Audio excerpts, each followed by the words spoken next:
It was my responsibility to see to Marcus's needs on the last night he was in the hospital.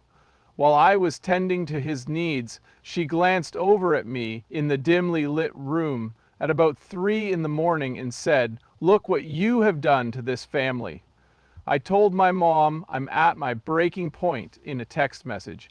I have spoken to God about the pain that is consuming me. Marcus Lamb was a tragic COVID-19 victim whose death remained a mystery for a long time, and the official storyline about his death seemed to have been wrapped up. Now, though, Marcus and Joni Lamb's daughter Rebecca has spoken out with revelations that might derail the family's carefully guarded reputation.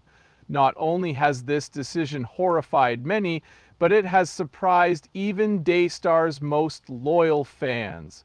Why has Rebecca decided to start talking now, and what has she been keeping to herself the whole time? A more complicated truth may lie at the heart of the years of silence, the suppressed family tensions, and a chain reaction of events that seem to hold the answer.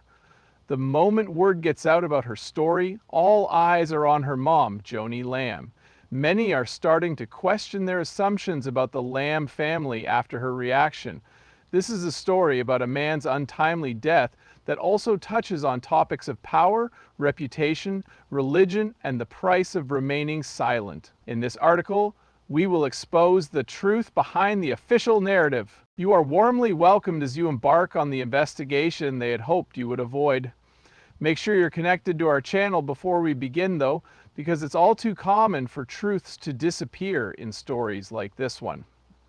Marcus Lamb's untimely death in late 2021 sent shockwaves through the Christian broadcasting community.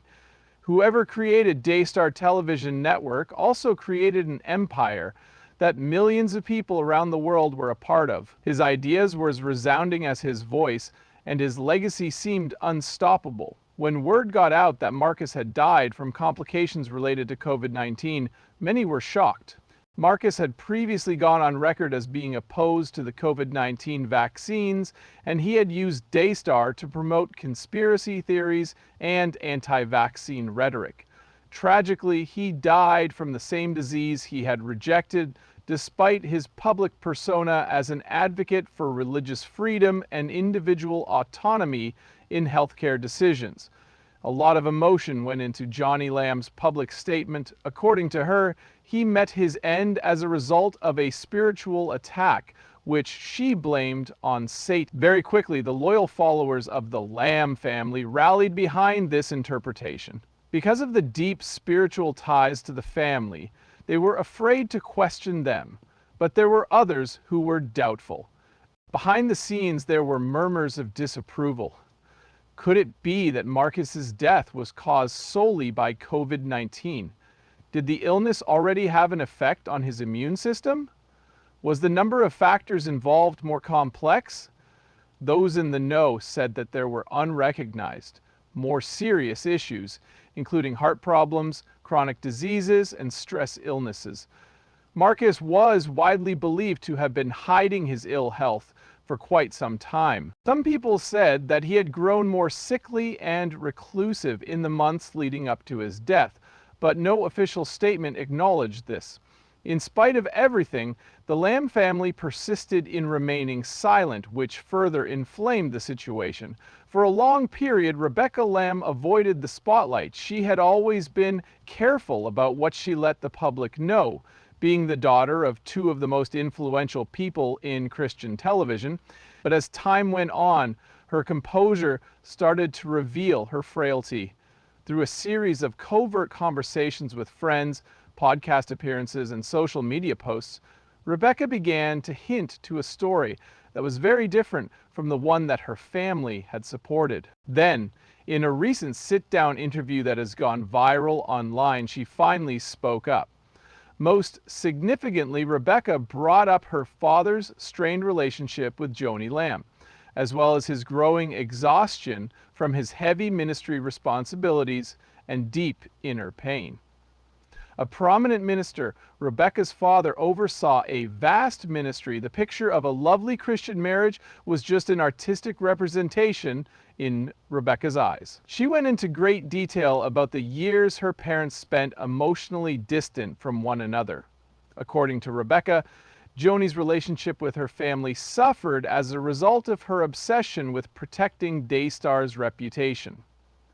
Rebecca described how she witnessed her father quietly crumble under the weight of the enormous responsibility. She said his health was getting worse, but everyone urged him to keep leading, preaching, and performing. Given the paramount importance of the brand, any room for frailty or vulnerability was immediately eliminated. In addition to exposing Marcus's humanity, these findings raised serious concerns about the state of his environment. Was Marcus compelled to endure in silence so as to maintain the appearance of spiritual success? Or was he simply not allowed to seek help? Rebecca painted a picture of a guy who had spiritual gifts but was wounded on the inside. He suffered from illness and the immense pressure to live up to everyone's high expectations. Things were already at a high level when Rebecca made her next revelation. From her perspective, Marcus's final months were marked by struggles within that extended beyond his physical well-being. There was tension throughout the firm, and she subtly brought it up in the Daystar boardroom by mentioning disagreements, concerns about financial accountability, and debates about succession. According to her, Marcus had to deal with a physical ailment on top of dealing with betrayal. It was clear that Marcus had become more reclusive in his last months, even though she avoided naming names. Whether it was his decision or something else entirely, he had lost the confident and dominating air that viewers had come to expect from him on television. He was a guy dealing with spiritual struggles, emotional weariness, and a great deal of pressure. According to Rebecca, she tried to bring up these concerns with her mother, but her mother rejected her. Her account suggests that Joni was so engrossed in the brand that she overlooked its shortcomings. Any discussion of Marcus's physical or mental health, or any of his personal problems, was assumed to put Daystar's reputation in jeopardy. Rebecca recounted how, when her father ignored her demands, she grew increasingly outspoken and begged for transparency. She hoped that the family would always tell the truth, not only to one another, but also to their employees and the public at large. She had trouble speaking again. A few weeks prior to Marcus's departure, she recounted a tragic evening. She asserts that he was still expected to perform on camera, despite looking visibly weak, pale, and fatigued. According to Rebecca, he told her, "I don't know how much longer I can do this," while they were talking. She carried the burden of that moment ever since. After a while, she spoke to Joni face to face and asked if Marcus's worsening health was being hidden intentionally. According to her, Joni had told her that the ministry should go on. Daystar has continued operations following Marcus's death, albeit with some setbacks. It was anticipated that Marcus and Joni's children, particularly Rebecca, would help carry the organization's leadership torch now that Joni Lamb has taken on a more prominent leadership role. But that dynamic has been tested by Rebecca's new discoveries. Someone with knowledge of the situation has said that she has grown distant from Daystar's leadership circle and is no longer involved in making important decisions. Although some think she was quietly removed from her position, others maintain that she departed of her own accord. The fact that Marcus Lamb's legacy can be challenged is now plainly apparent. There is still a schism among Daystar's supporters. Many see Rebecca as a daughter trying to come to terms with a terrible loss.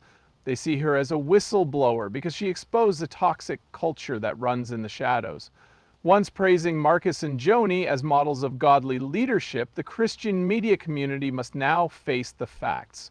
What does one do when confronted with circumstances where the truth is uncomfortable, in cases where the depicted object does not match the real one. Daystar is not unique among ministries in its inability to address these concerns. Daystar has been under fire for allegedly concealing Marcus's medical records, bank records, and board minutes from his last year, with detractors claiming that full disclosure is the surest way to win back public trust. So far, Daystar has been declining. However, Joni Lamb has not shied away from speaking out in public. In the wake of her daughter's accusations, she has spoken out about her pain and has defended Marcus's reputation while denying any wrongdoing. According to an interview that took place later on, she had said, "Marcus was a man of God. We committed our entire lives to this mission. No amount of smearing his reputation will ever be tolerated. However, suspicion has been aroused because she has opted not to directly address Rebecca's accusations. Is the preservation of Marcus' legacy her primary motivation?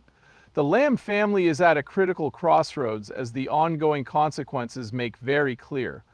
It was not an impulse decision when Rebecca made her choice to voice her opinion. She expressed her feelings privately, stating, "I love my father, but I won't let his story be told through a lie." Many people who were disappointed by the difference between religious leaders' words and deeds found common ground with her remarks. Her brave decision to come forward has sparked a broader conversation about honesty, responsibility, and the psychological cost of religious fame. A lot of people will always see Marcus Lamb's death with an asterisk next to it, meaning there's still a lot of mystery about what was going on behind the scenes. Was it merely a case of being sick? Was it really necessary? Was it the tragic result of a distorted view of priorities and the repression of facts, though? The actions taken by Rebecca have opened a door that will be difficult to close. The Lamb family isn't the only religious group that questions her findings because they put an emphasis on outward appearances rather than internal integrity. Daystar is at a crossroads right now. Will they finally admit guilt? Are the rising concerns going to get their attention? On the other hand, will they stick with the story they've been telling for so long? While the solutions remain a mystery, one thing is certain: the truth, even after being hidden for a long time, eventually surfaces. The story has progressed beyond the initial assumption that a virus was the sole cause of Marcus Lamb's death. This discussion will center on the structures, decisions, and connections that were present during his last days. The protagonist, a daughter, faces a tough decision but ultimately decides to speak up. It also concerns a ministry that has recently experienced some instability. The next steps will be decided by the Lamb family and by those who are prepared to take charge in areas where it has been sorely lacking for far too long. Since you've come this far, subscribing is definitely something you should think about. This exposure is continuous rather than a one-time occurrence. The truth behind the world's most influential Christian institutions is something we've vowed to expose. Reason being that secrecy protects power, while honesty sets people free.